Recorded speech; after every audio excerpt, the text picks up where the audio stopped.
আমাদের পূর্বে যারা রাষ্ট্রীয় ক্ষমতা আল্লাহ যাদেরকে দিয়েছেন, আমরা অনেকে মনে করি সাহাবা একরাম পেয়েছি মনে হয় সুমন্ত দিয়ে না, প্রত্যেকেই যোগ্য ছিল। হযরত ওমর ওই জামানায় 10 জন মানুষ লেখাপড়া জানা মানুষ, তার ভেতরে তিনি একজন। হযরত আমর ইবনে আস তিনি সমরবিদ ছিলেন। হযরত খালিদ ইবনে ওয়ালিদ তিনি যোদ্ধা ছিলেন, সেনাপতি। এই বিষয়গুলো তারা আগে যোগ্যতা অর্জন করেছে। ওরা আগেও ছিল এরকম ভয়ঙ্কর, ইসলামে আসার পরে ওইটা কাজে লাগিয়ে হয়ে গেছে স্বর্ণের মানুষ।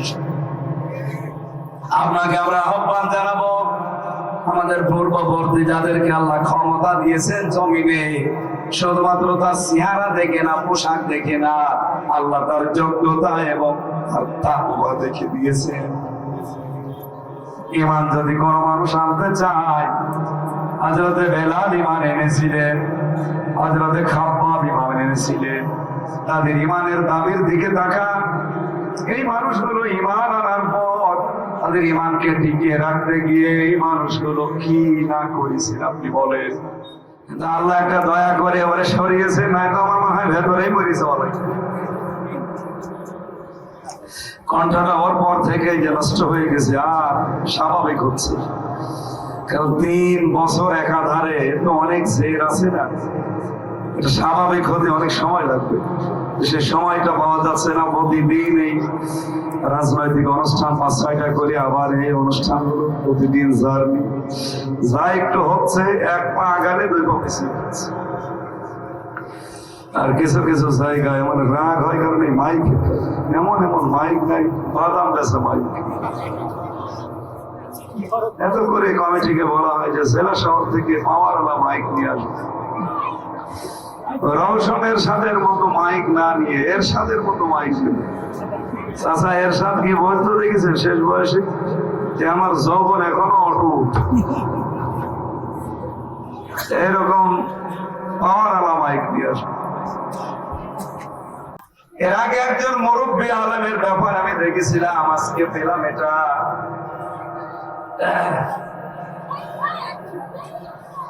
আপনার সাথে আমার মনে হয় মতের মিল হবে কিনা জানি না। শেষ বয়সে আল্লামা শফি রহমতুল্লাহ আলাইহি দুনিয়া লোভী কিছু দালালদের দ্বারা ব্যবহৃত হয়েছে। আমার ধারণা ঠিক একই ভাবে মহিবুল্লাহ নগরীও কিছু দালালদের খপ্পরে পড়েছে।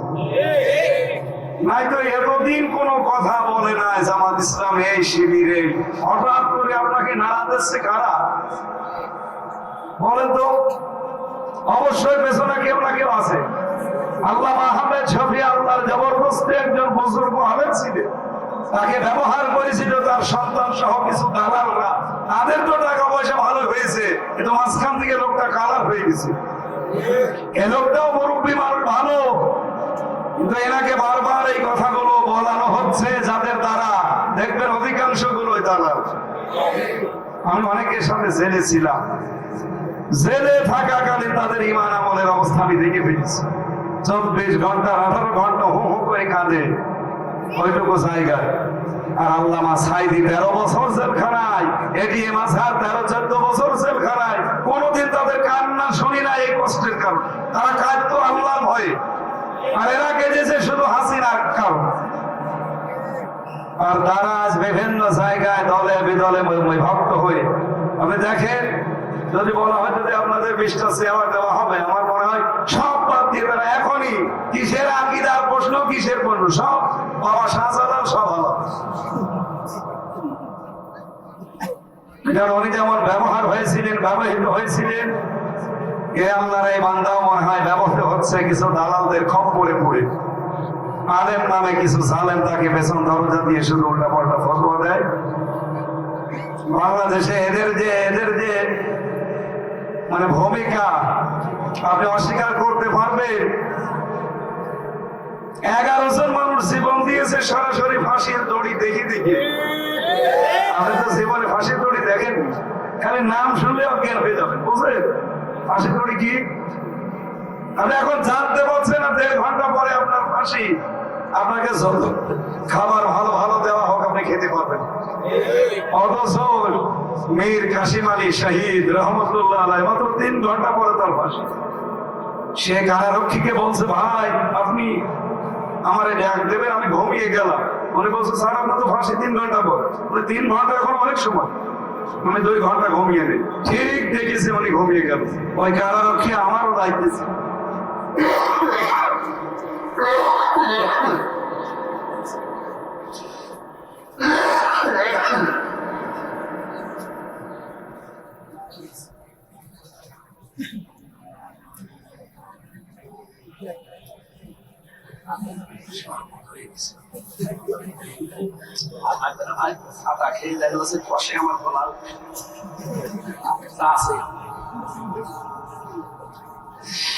প্রিয় নওগাঁবাসী, আপনারা যেভাবে আগ্রহ নিয়ে শুনছেন, আমি আশা করছি এটা ক্লাস ভালোভাবে চলছে। স্যারদের মতো এরকম উন্নত ক্লাস হয়তো হচ্ছে না, ক্লাস হচ্ছে। এটা আপনি বুঝতেছেন যে মক্কার মানুষকে আল্লাহ ইয়া আইয়ুহাল্লাযীনা আমানু ডাক দেননি, মদিনায় ডাক দিয়েছেন। কারণ মক্কা ইসলাম ছিল অনুরোধের জায়গায়, আর মদিনা ইসলাম ছিল আদেশের জায়গায়। আজ এই দেশে যতই বুজুর্গ দাবি করে যে বিশাল দলের আপনি আমির, কিচ্ছু হবে না। আপনি আল্লাহর দরবারে পুরোপুরি ইমানদার হতে হলে ইসলামকে আদেশের জায়গায় নিয়ে যাওয়া লাগবে।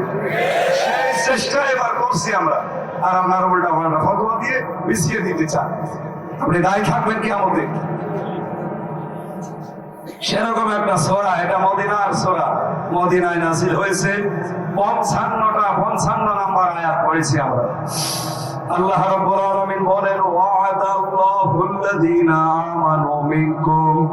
শব্দের দিকে খেয়াল করেন, ওয়াদা একেবারে মাসদার। আল ওয়াদু মাসদার থেকে ওয়াদা, আল্লাহ নিজে এখানে ওয়াদা করছেন। তার মানে আল্লাহর ওয়াদা আর আমির হামজা আব্দুর রকিবের ওয়াদার মতো না। কথা বলে না কেন? কত মানুষ তো এবারও দেখবেন ওয়াদা করবে আপনাদের সাথে।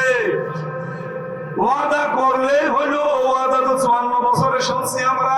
কয়টা ওয়াদা পালন করেছেন?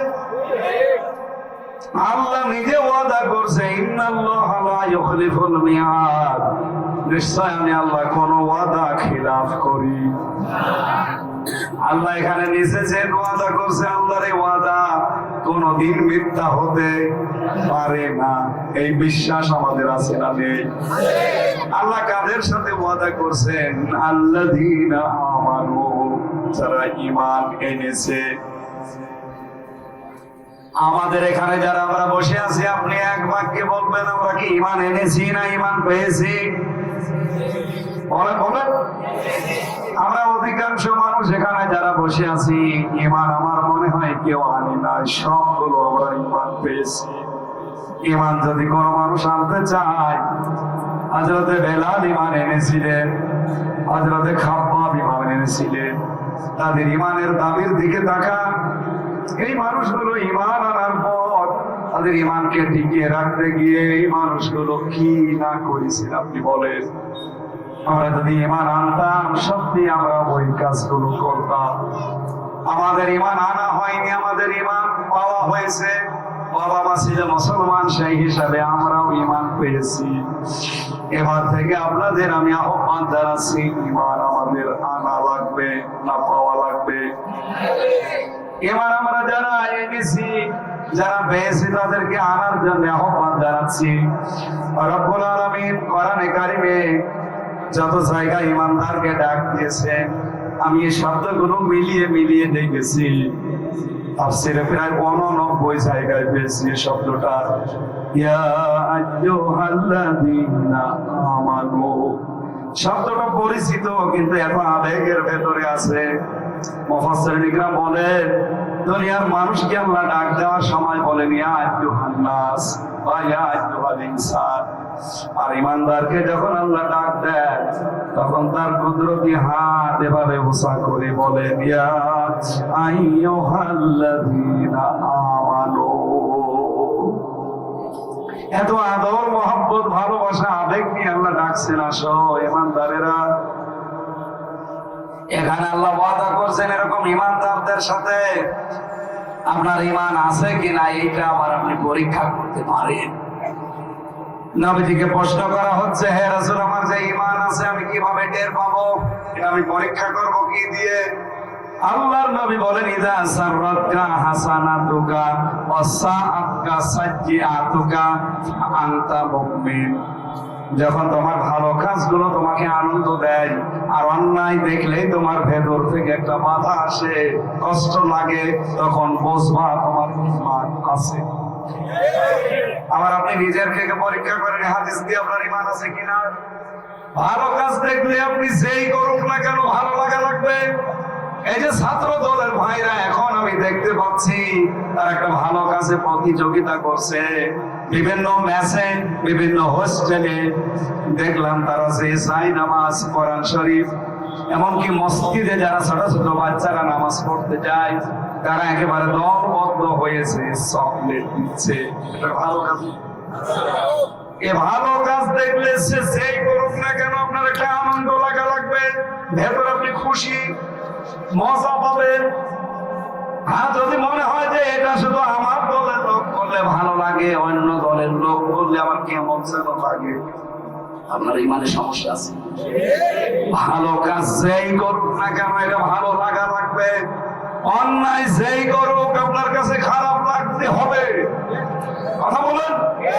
আমার কুষ্টিয়ার সন্তান শহীদ আবরার ফাহাদ, তাকে যারা পিটিয়ে মেরে ফেলেছে, এই 20 জনের উপরে আমার সাথে জেলখানা ছিল।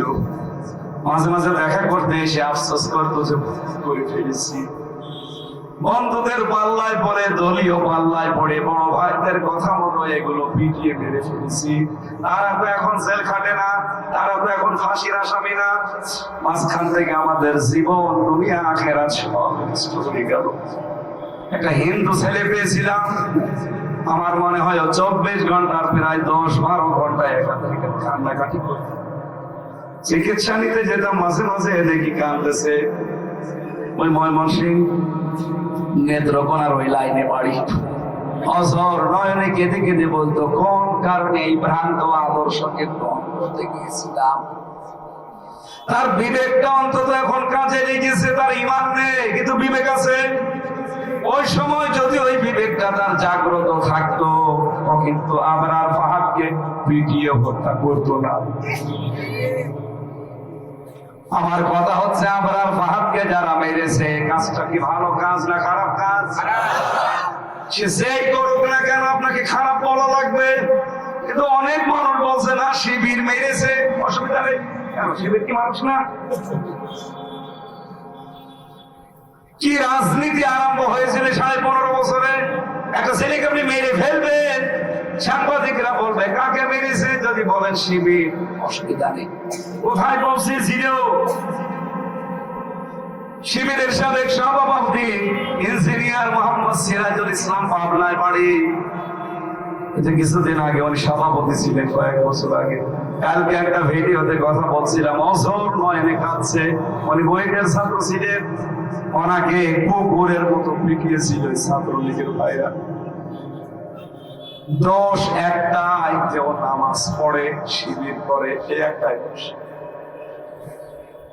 এই রাজনীতি থেকে অন্তত আমরা এখন বেরিয়ে আসতে চাই না, চাই না? যারা এগুলো উল্টা পাল্টা করে জেলে আছেন, তাদের জীবন তো শেষ। আমার এই জন্য মাঝে মাঝে মনে হয় এই দেশের প্রত্যেকটি মানুষকে, নারী হোক আর পুরুষ হোক, ওরে অন্তত 7 দিন হলেও জেলে রাখা দরকার, দেখার জন্য। আমি আপনাকে জেলে যাইতে বলছি, দেখে আসবেন যে ভেতরের দৃশ্যটা কি, ওটা আলাদা একটা জগৎ। যদি জেলের কেউ থাকে জিজ্ঞাসা করে, একটা নিরবিচ্ছিন্ন রাখা পুরো পৃথিবী থেকে মনে হয় যে আলাদা একটা জগৎ, অথচ ওর পাশে প্রাচীর দিয়ে ঘেরা। এই জন্য অপরাধ কমাতে আমার মনে হয় জেলের এই কষ্টগুলো 7 দিন করে মানুষকে একটু ফ্রি থাকার ব্যবস্থা করা হবে। এই যে বিশ্বজিৎকে যারা মেরেছিল, তার ভেতরে একজনের বাড়ি খুলনা, শাওন, আমার রাইটার ছিল। কয়েকদিন আগে জানি এটা বলা ঠিক হচ্ছে না, তারপরও বলছি, জেলখানা থেকে উনি সরকারি মোবাইল দিয়ে এই কথা বললো আমার সাথে। আমার বলছে, ভাই আপনি কয়েকদিন আগে কপিল মুড়ি গিয়েছিলেন খুলনায়, আমার মা বাবা আপনার সাথে দেখা করেছি, আমি শুনেছি। মা বাবা দুজনই মাস্টার, একটাই ছেলে যে বিশ্বজিৎকে পিটিয়ে কপিয়ে কপিয়ে মেরেছিল, এই ছেলেটা এখনো ফাঁসির আসামি, এখন যাবজ্জীবন 30 বছর জেল কাটা লাগে। ও যদি 25 বছরে জেলে যায়, 30 বছর 30 আর 25 কত হয়? 55 বছরে বের হয়ে মা বাবাকে মনে হয় আর পাবে না। কারণ মা বাবার যে অবস্থা দেখলাম, এখনই মা বাবার বয়স কমপক্ষে 60-65 হবে, যে তারা ও যদি 30 বছর পরে বের হয়, তাহলে আর অথচ একটা ছেলে মাত্র, দুইজনে মাস্টার। আমারে বলছে হয় কিছু করা যায় না, আমি তো জীবনের উপরে অতিষ্ঠ হয়ে গেছি, আর পারছি না। আর কতদিন ছেলে থাকা যায়? আমি যদি বাইরে যেতে পারতাম, মানুষকে বলতাম যে কারো পাল্লায় পড়ে অন্তত মানুষ হত্যার কোনো কাজে জড়িত হইও না। এই যে পাথর দিয়ে যারা মানুষ মেরে ফেললো, এরা এখন জেলে। সাক্ষ্য প্রমাণ তো হাজার হাজার আছে। এর ফাঁসি হয়ে যাবে। ফাঁসির থেকে যদি বেঁচেও যায়, তাহলে যাবজ্জীবন। যাবজ্জীবন মানে 30 বছর জেলখানায় থাকা লাগে। আর ভেতরে যদি কাজকর্ম করে, তাও 22 বছর। একটা মানুষের জীবনে আর কি থাকে? এই দৃশ্যগুলো দেখার জন্য আমি একটু আমার আহ্বান জানাচ্ছি যে আপনি 7 দিন যেয়ে দেখি আসবেন। এই কাজগুলো যে অন্যায় ছিল, তারা এখন নিজেরাই বলছে। এই কাজ যে অন্যায় তারা নিজেরা স্বীকার করছে বলছে, কিন্তু দলীয় কায়দায় অন্ধ হয়ে অনেক মানুষ আছে, তারা এখনো স্বীকার করে না। ওই যে শিবির মেরেছে, এই জন্য রাখিছে। এই যে অন্যায় দেখেও ভেতর থেকে আপনার বাধা আসে না, দুঃখ হয় না, কষ্ট পান না, আপনি বুঝবেন যে আপনার ঈমান নেই। যদি থাকেও প্যারালাইজড হয়ে গেছে। বলেন, কোন জায়গায় যদি প্যারালাইজড হয়ে যায়, ওই জায়গায় সিমটি দিলে টের পাবে? বলেন বলেন, আপনার ঈমান আছে কিন্তু প্যারালাইজড ঈমান। এই ঈমান নিয়ে জান্নাতে যাওয়া যাবে? আপনি ডাক দিচ্ছেন কেমন ঈমানদার? যারা ঈমানের উপর টিকে আছে।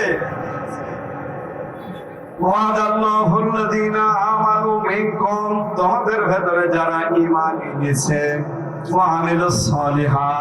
আর ভালো ভালো কাজে আঞ্জাম দিয়েছে। জন্মের পর থেকে আমিলুস সালিহাত শুনেছি, জীবনে কোনদিন ভেবেছে যে এই সালিহাত শব্দটা আল্লাহ হাজার হাজার বার কোরআনে দিলে কেন দিয়েছেন? সালিহাত মানে কি শুধু নামাজ পড়া, রোজা রাখা, দাড়ি রাখা? সালেহ শব্দের শাব্দিক অর্থ হচ্ছে সব, কিন্তু আধুনিক অর্থ হচ্ছে যোগ্য। আপনাকে যোগ্যতা সম্পন্ন হওয়া লাগবে। আজ বাংলাদেশের যতগুলো ডিসি আছে, এসপি আছে, এএসপি আছে, টিওনো আছে, এই পর্যায়গুলো প্রত্যেকটাকে বিসিএস ক্যাডার হওয়া লাগে। কথা বলে দেখেন, বিসিএস ক্যাডার না হলে আপনি ওই জায়গায় যেতে পারবেন? বলেন, আপনার কয়জন আছে হাতে বলেন? উনি একজন ডক্টর। এইরকম ডক্টর আপনার কয়জন আছে? খালি নামাজ পড়া, রোজা রাখার, দাড়ি বড় করা ইবাদত না। সালেহ মানে যোগ্যতা সম্পন্ন হওয়া লাগবে। বাংলাদেশ জামাত ইসলামী এইটা করার চেষ্টা চালাচ্ছে। আপনি তাকান, তাদের ইউনিয়ন থেকে শুরু করে আন্তর্জাতিক মহল পর্যন্ত প্রত্যেকটা জায়গায় সব যোগ্য এবং নিরপেক্ষ মানুষগুলো পাবেন। তৈরি করে ফেলেছে অলরেডি। এই জন্য আমরা আশা করি যারা ঈমান আনে এবং আমলে সালেহ মানে সৎ এবং যোগ্য মানুষ তৈরি করার মাধ্যমে এগিয়ে যায়। আল্লাহ বলেন, আমি কি করবো জানো? লা ইস্তাখলিফান্নাহুম ফিল আরদ, জমিনের শাসন ক্ষমতা তাদের হাতে আমি আল্লাহ তুলে দেব। এতটুকু আল্লাহ পাক শেষ করেননি। কামাস্তাখলাফাল্লাযীনা মিন ক্বাবলিহিম, যেমন তাদের পূর্বে বর্তীদেরকে আমি আল্লাহ দিয়েছিলাম। আমাদের পূর্বে যারা রাষ্ট্রীয় ক্ষমতা আল্লাহ যাদেরকে দিয়েছেন, আমরা অনেকে মনে করি সাহাবায়ে কেরাম পেয়েছি, মনে হয় সুমন্ত দিয়ে না, প্রত্যেকেই যোগ্য ছিল। হযরত ওমর ওই জামানায় 10 জন মানুষ লেখাপড়া জানা মানুষ, তার ভেতরে তিনি একজন। হযরত আমর ইবনে আস তিনি সমরবিদ ছিলেন। হযরত খালিদ ইবনে ওয়ালিদ তিনি যোদ্ধা ছিলেন, সেনাপতি। এই বিষয়গুলো তারা আগে যোগ্যতা অর্জন করেছে। ওরা আগেও ছিল এরকম ভয়ঙ্কর, ইসলামে আসার পরে ওইটা কাজে লাগিয়ে হয়ে গেছে স্বর্ণের মানুষ। আপনাকে আমরা আহ্বান জানাবো, আমাদের পূর্ববর্তী যাদেরকে আল্লাহ ক্ষমতা দিয়েছেন জমিনে, শুধুমাত্র তার চেহারা দেখে না, পোশাক দেখে না, আল্লাহ তার যোগ্যতা এবং তার তাকওয়া দেখে দিয়েছেন। কি করবেন আল্লাহ যদি দেন? রব্বুল আলামিন কোরআনে কারিমে আয়াতগুলোতে আমাদেরকে কয়েকটা বিষয় শুনিয়েছেন। তার ভেতরে এক নম্বরে ওয়ালা ইউবাদদিলান্নাহুম ওয়ালা ইউমাক্কিনান্না লাহুম, প্রতিষ্ঠা করে দেবেন, সুপ্রতিষ্ঠিত করে দেবেন তোমাদের জন্য দীনাহুমুল্লাযী ইরতাদালাহুম, তোমরা যেই দ্বীনকে পছন্দ করো সেই দ্বীনকে। আরে দ্বীন এই দেশে কায়েম করার দায়িত্ব কার? শ্রম দেওয়ার দায়িত্ব কার? আল্লাহ। আল্লাহ শ্রম দেবে। আল্লাহ বলেন আমি নিজে এখানে কর্তা ফাইল, আমি প্রতিষ্ঠা করে দেব তোমাদের ওই দিনকে, যেই দিন আমি তোমাদের জন্য পছন্দ করেছি। তার নাম কি? আরো জোরে বলেন। সুতরাং এই যে দৃশ্যগুলো কোরআনের সাথে এবার মিলে যাচ্ছে, এই দেশে আমার মনে হয় ইসলাম এবার কায়েম হবে। হয় আপনাকে নিয়ে নেয়, আপনাকে বাদ দিয়ে, যদি থাকেন আপনাকে নিয়ে যাবে, যদি পেছন টানতেন আপনাকে বাদ দিয়ে ইসলাম কায়েম হবে।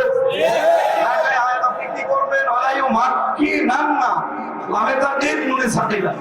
আল্লাহ গ্যারান্টি দিচ্ছেন দীনাহুম আল্লাযী ইরতাদালাহুম, যেই দিনকে তিনি তোমাদের জন্য পছন্দ করেছেন সেই দিন কি হিন্দুদের দিন, খ্রিস্টানদের দিন, বৌদ্ধদের দিন? কাদের? ইসলাম। আল্লাহ যেহেতু ইন্নাদ-দীনা ইনদাল্লাহিল ইসলাম দিয়েছেন, এটাকেই তিনি মনোনীত করেছেন, পছন্দ করেছেন। আল-ইয়াওমা আকমালতু লাকুম দীনাকুম ওয়া রাদিতু লাকুমুল ইসলাম দীনা, মাঝখানে বাদ দিলাম। তার মানে আল্লাহর মনোনীত ইসলাম এই পৃথিবীতে, বিশেষ করে 56,000 বর্গ মাইলে এই আয়াত অনুযায়ী এবার কায়েম সব সম্ভাবনা দেখা দিয়েছে। দেশি এবং বিদেশি যে বিষয়গুলো আপনি লক্ষ্য করছেন না, সব এখন ইসলামের কাছে ধারণা দিচ্ছে। আমির জামাতের সিরিয়াল পেতে বিভিন্ন রাষ্ট্রদূতরা সিরিয়াল দিয়ে থাকে, অথচ এতদিন এদের নাম পর্যন্ত শুনলে ঘৃণা করতো। এই কথা বলে না কেন? রাশিয়ার মতো একটা দেশ, একটা সেকুলার দেশ, সেই দেশের রাষ্ট্রদূত পর্যন্ত আমির জামাতের সাথে লাইন দিয়ে আমি দেখা করতে চাই। এমনিতেই না, আল্লাহ যেহেতু এই দিনকে দেশে এবার কায়েম করবে, বিজয় করবে, এর একটা পূর্বাভাস, তার একটা লক্ষ্য আমরা ডাকসু এবং জাকসুতে কিছুটা পেয়েছি। এই কথা বলে না কেন? এবং বিদেশে কি বলে, এই যে ক্রিকেট বোর্ডেও পেয়েছি। রাজশাহীর এক সন্তান, রাজশাহী না নওগাঁ, রাজশাহী বলে মকসেদুল হক, মকসেদুল কামাল ভাই, দেখেন বিপুল ভোটে আল্লাহ ওই জায়গা পর্যন্ত তারা পৌঁছিয়ে দিয়েছে। আমি আয়াত থেকে দেখে দেখে বলছি, আমার মনে হয় সামনে ইউনিয়ন থেকে সংসদ পর্যন্ত এই কোরআন দিয়ে চলবে এবং আমরা দেখে বলতে পারবো ইনশাআল্লাহ।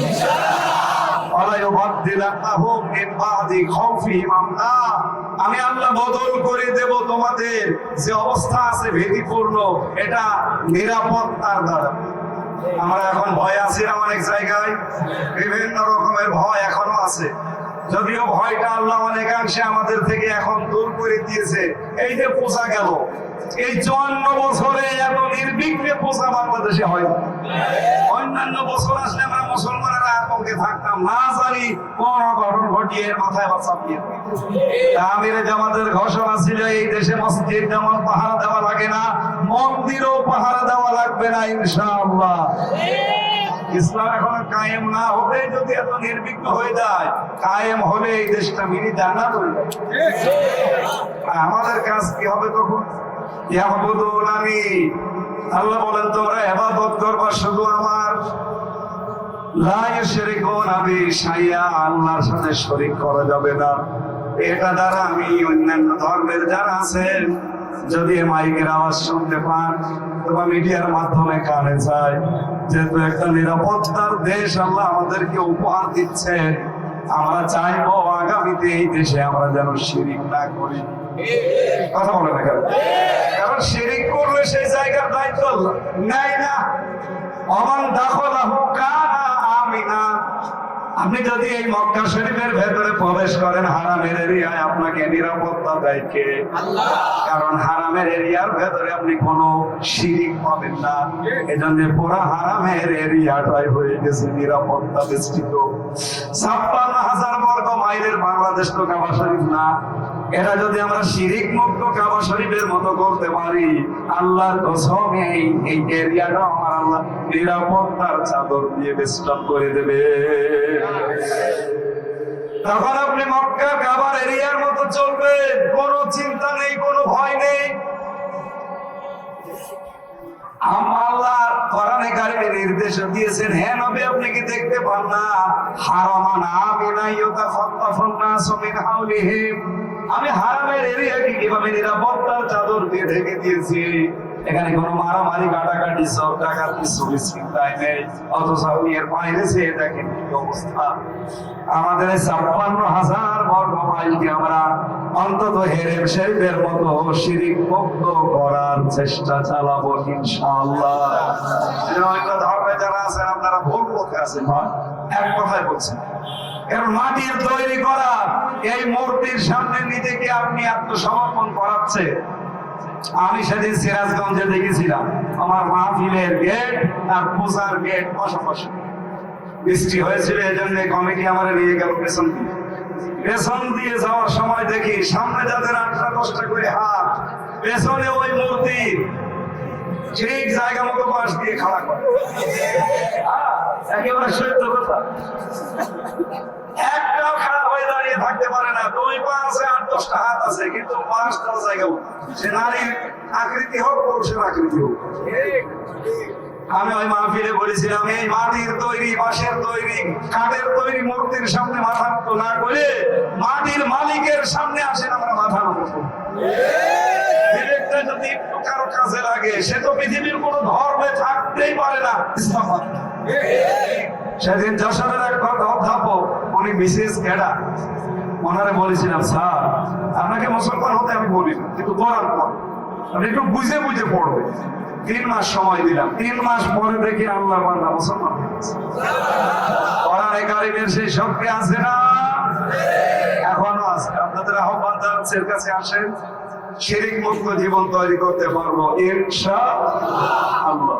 আমার তো যতটুকু কোরআন হাদিস পড়ে অভিজ্ঞতা, আমি যে হাদিস পড়েছিলাম, ইমানুল সাহেবুল কোরআন ইকরা, কিয়ামতের দিন সাহেবে কোরআনকে আল্লাহ তাআলা নিজে বলবেন, হে কোরআনওয়ালা পড়ো, और বাকি তুমি উপরে ওঠো, অরাত্তিল এবং তেলাওয়াতের মাধ্যমে কামা কুনতা তুরাদ্দিলু ফিদ দুনিয়া, যেভাবে দুনিয়ায় পড়তে ওইভাবে পড়ো আর উপরে উঠতে থাকো। কামা কুনতা তুরাদ্দিলু ফিদ দুনিয়া ফাইন্না মানসিলাকা ইনদা আখিরি আয়াতিন তাকরাউহা, পড়তে পড়তে যেখানে শেষ হবে ওই জায়গায় যে তোমার স্থান হবে। সুতরাং আমরা এই দেশকে কোরআনে কারিমের মাধ্যমে যদি পরিচালিত করতে পারি, শিরিক মুক্ত দেশ গঠন হবে। নিরাপত্তার চাদর দিয়ে ঢেকে দেবে কে? আল্লাহ। ওমান কাফারা ওয়া যালিকা, এরপর যদি কেউ কুফরি করে মুখ ফিরিয়ে চলে যায়, আউলাইকা হুমুল ফাসিকুন, এরা আল্লাহর দৃষ্টিতে ফাসিক, গুনাহগার, মুজরিম। বলেন নাউযুবিল্লাহ।